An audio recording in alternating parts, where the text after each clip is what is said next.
instructions and questions, and you will have a chance to check your work. All the recordings will be played once only. The test is in 4 sections. At the end of the test, you will be given 10 minutes to transfer your answers to an answer sheet. Now turn to Section 1. Section 1. You will hear a lecturer talking about food preservation. First, you have some time to look at questions 1 to 5.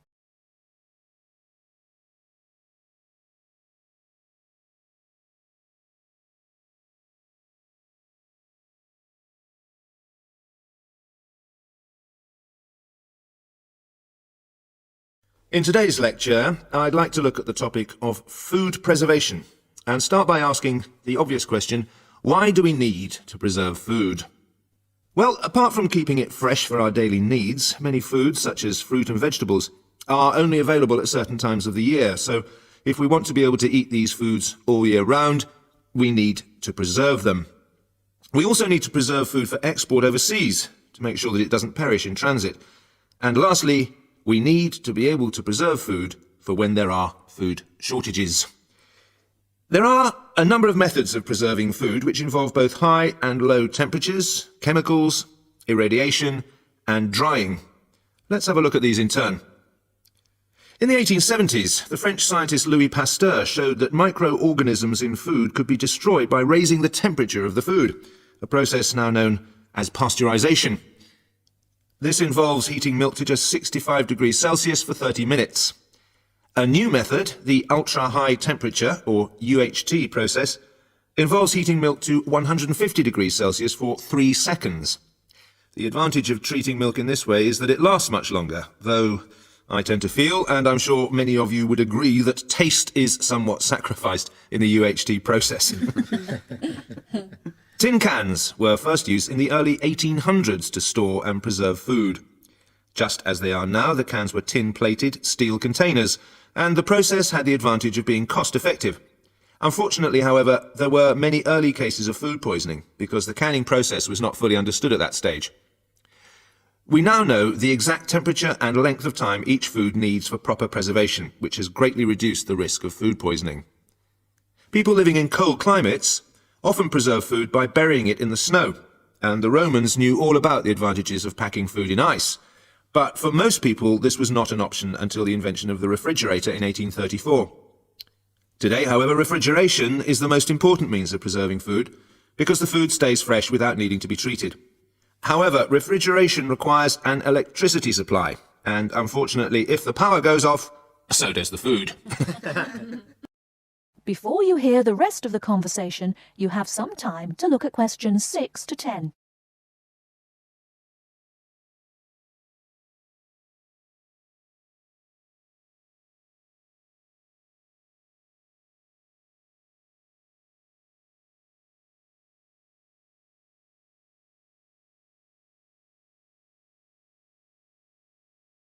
Now listen and answer questions 6 to 10. A variety of chemicals can be added to food, and you'll find their names listed on the labels of cans and bottles. Salt is probably the oldest of all the chemical preservatives and was used by many ancient civilizations for many years. Sugar also acts as a preservative and is used to preserve jams in much the same way that vinegar is used to pickle foods. Chemical preservatives are effective, but they do not suit all foods, and the processes involved are time-consuming. Another method of preserving food is by drying it. Most foods are 75% to 90% water, so if you remove the water, the microorganisms simply can't survive. When food is dried, it not only lasts a long time, but it also becomes much lighter, which is a big advantage, as this makes it cheap to store. Though some people argue that valuable nutrients are lost in the process. Early methods for drying food involved cutting it into strips and hanging it in the sun or over fires. But there are now a number of more modern methods which involve the use of recent technology. One of these is known as roller drying, and it's a highly effective way of making dried foods from liquids, such as soup. Have a look at this diagram to see how it works. Well, first of all, the hot soup is poured in at one end here. The liquid spreads to form a thin layer on a heated belt. The liquid dries as it moves along.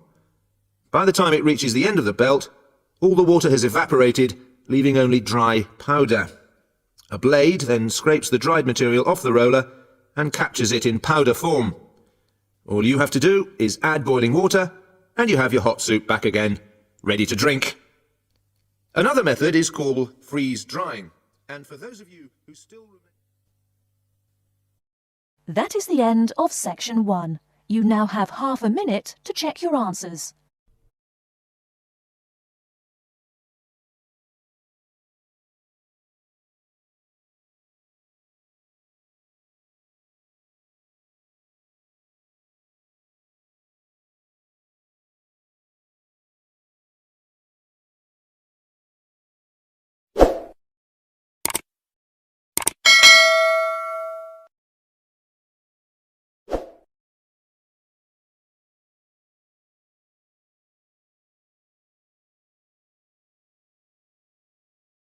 Section 2.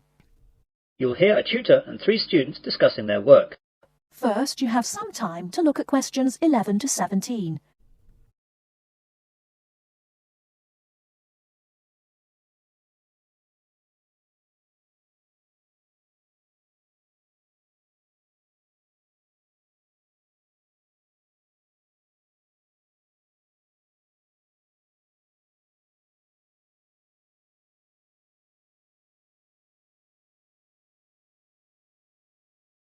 Now, listen carefully and answer questions 11 to 17.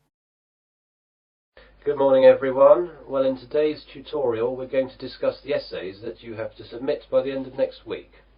Some of you will have already started them, which is good, and if you haven't, well that's okay, but you'll have to get a move on. So, let's begin with you, Simon. What's happening with you? Well, I've made a start on it. I researched the background quite extensively last weekend. I should get to the writing stage tomorrow with a bit of luck, and I'll get finished at the weekend. What are you writing about? I decided to look at the car manufacturing company Jaguar, examine the problems they had with reliability in the 1970s and 80s, how they dealt with it, and how it affected their marketing and sales strategy. That sounds pretty interesting. Any problems with that? At the start I had problems getting information from that far back, but after rooting around in the library I found some magazines which gave me information and also gave me references to find other stuff. It seems now the only problem is keeping to the 4,000 word limit. It just seems that I have so much to write about. It seems I'll need 5,000 or even 6,000 words to be able to cope. Yes, your essay title seems to me to be very wide-ranging. Would you think about cutting out part of it? How about looking at their sales and marketing strategy, but only mentioning the problems in the 70s and 80s and not going too far into it? That's a good idea. That will make it much easier to handle. By the way, how do you want us to hand in our work? Do you want us to drop in a hard copy to your office? You could do that, but I'd prefer it if you just emailed it to me as an attachment. You've all got my address. If not, give it to the secretary, clearly marked that it's for me.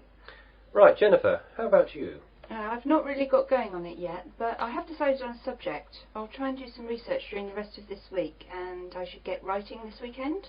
Okay, what are you writing about then? I want to look into how supermarkets use market surveys to develop their products.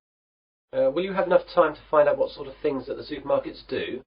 You won't have much time for that. I should be okay. I've had a look in the stack system in the library, and I found a magazine that surveyed all the UK major supermarkets, and a trade publication that analysed the same things in Canadian supermarkets. Be careful about using their conclusions too much.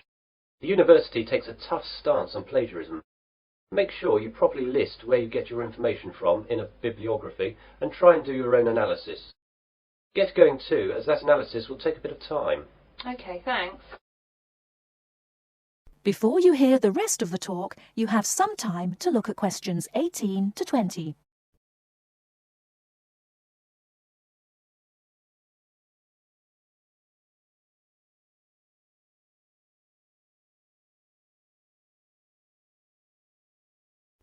Now listen and answer questions 18 to 20.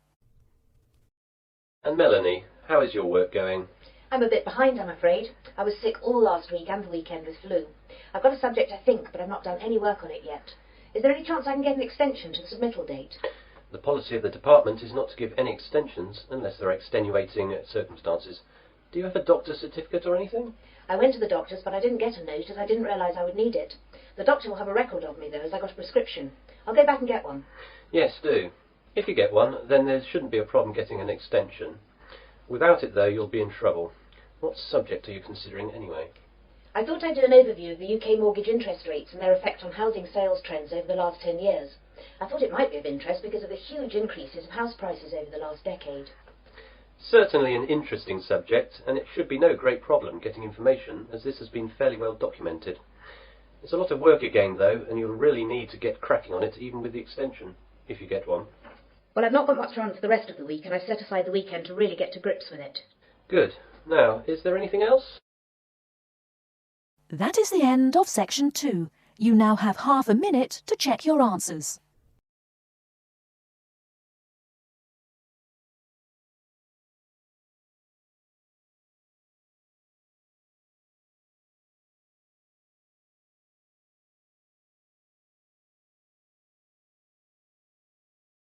Section 3.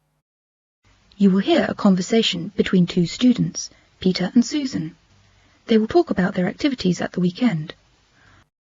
First, you have some time to look at questions 21 to 24.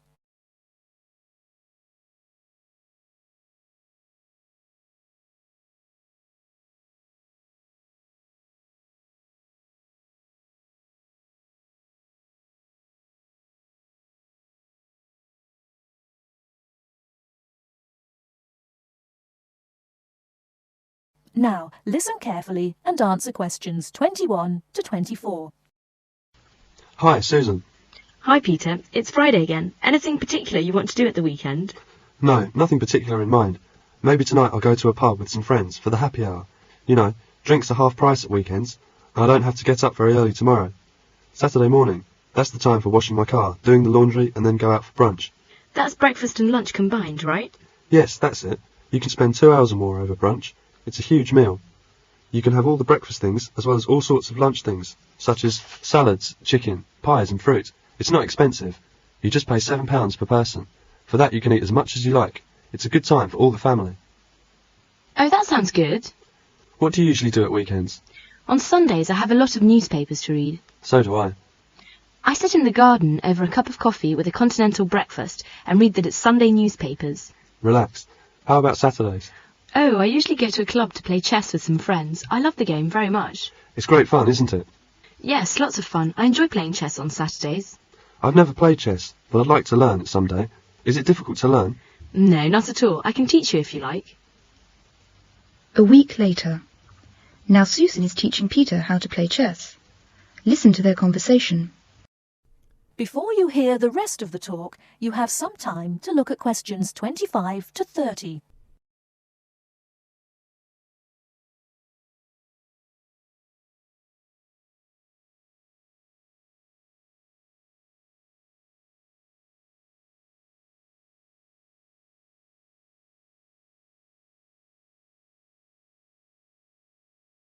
Now listen and answer questions 25 to 30.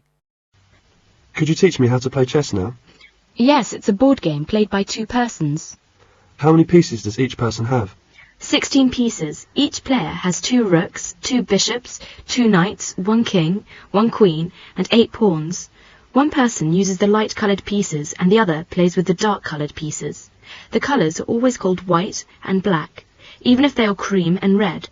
At the beginning of the game, the pieces are set up on the chessboard as shown in the picture. Oh, I see. There are 64 squares on the board. The rows of squares across the board are called ranks. You mean the horizontal rows? Yes, the rows of squares up and down, the vertical rows, are called files. Lines of squares running diagonally are called diagonals. How to move the pieces?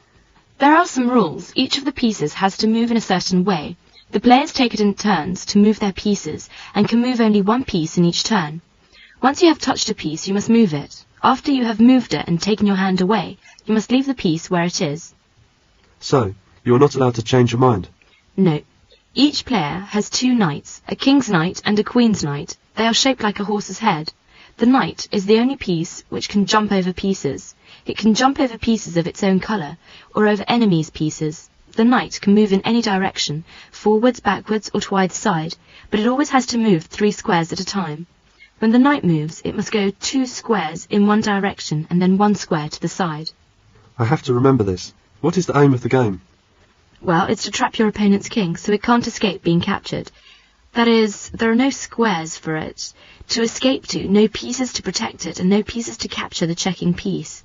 When this happens, it is called checkmate, and the player with the checking piece or pieces wins. I'm afraid I need a lot of practice. Thank you very much.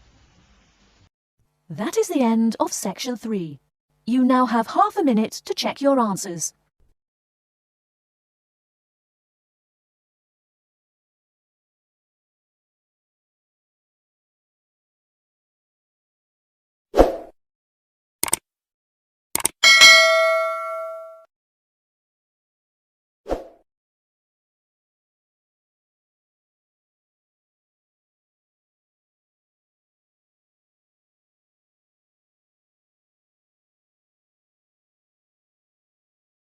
Section 4. In this section, you'll hear a message left to John on how to look after the house. First, you have some time to look at questions 31 to 40.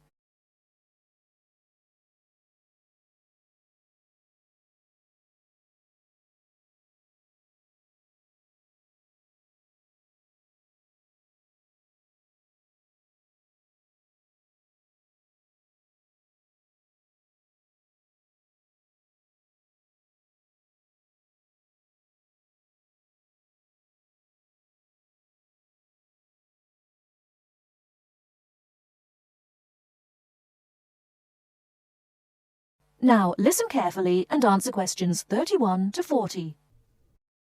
Hello, John. Welcome to the house. I'm really pleased that you can be here to look after my house while I'm away. Here are some things you need to know about the house. Important stuff like when the garbage is collected. In fact, let's start with the garbage, which is collected on Friday. Just write garbage on the calendar on the days they take it away. Put it out on Friday every week. That'll be Friday the 22nd, Friday the 29th, and Friday the 5th. It's a really good service. The trucks are quiet and the service is efficient. The bin would be put outside of the house empty. It's a good idea to put it away quickly. This street can be quite windy. I once watched my next-door neighbour chase her bin the whole length of the street. Every time she nearly caught up with it, it got away again.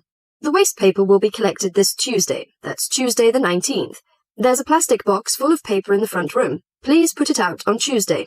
The truck will come during the day. If you don't mind collecting old newspapers and other paper and putting them in the box, I'll put it out when I come home. The paper people only come monthly. I have some things to give to charity in a box in the front room. Would you put it out on Monday the 25th, please? It's a box of old clothes and some bed linen which I've collected, plus a few other bits and pieces. The charity truck will come by during the day on the last Monday of the month. Like the paper people, it comes monthly. If you want to use the library, you'll find it on Darling Street. I've left my borrower's card near the telephone. It has a very good local reference section if you want to find out more about this city. The library is open from 9 a.m. to 5 p.m., Monday to Saturday. I'm sorry to say that we don't have a cleaner. Oh yes, filters. Would you please change the filters on the washing machine on the last week of the month, no matter which day? We find that the machine works much better if we change the filters regularly. The gas company reads the meter on the 30th, the last Saturday. I think that's all the information about our calendar of events. Well, John, I'm trying to think what else I should be telling you. As you know, I'm going to a conference in London. I hope to have a little time to look around. It's a great city. I do hope I manage to get at least some of the theatres and museums. I'm looking forward to all the things I have to do at the conference too. I'm giving a paper on Tuesday the 26th, and there are a couple of exciting events planned later in the conference programme. I hope to meet up with an old teacher of mine at the conference. She taught English literature at my high school, and we've kept in touch through letters over the years. She now teaches at the University of Durham, and I'm really looking forward to seeing her again. By the way, I expect you're hungry after your trip. I've left a meal in the refrigerator for you. I hope you like cheese and onion pie. Would you do me a favour, please? I haven't had time to cancel an appointment. It was made a long time ago, and I forgot about it until this morning. It's with my dentist for a checkup on Thursday the 28th. Could you please call the dentist on 8162-525 and cancel the appointment for me? Thanks a lot, John. One last thing. When you leave the house, make sure the windows and doors are shut, and set the burglar alarm. The alarm code number is 9120. Have fun. I'll see you when I get back. This is your friend Martha, saying goodbye. That is the end of section 4. You now have half a minute to check your answers.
Thanks for watching. Here are other 2 videos. You can watch them as well.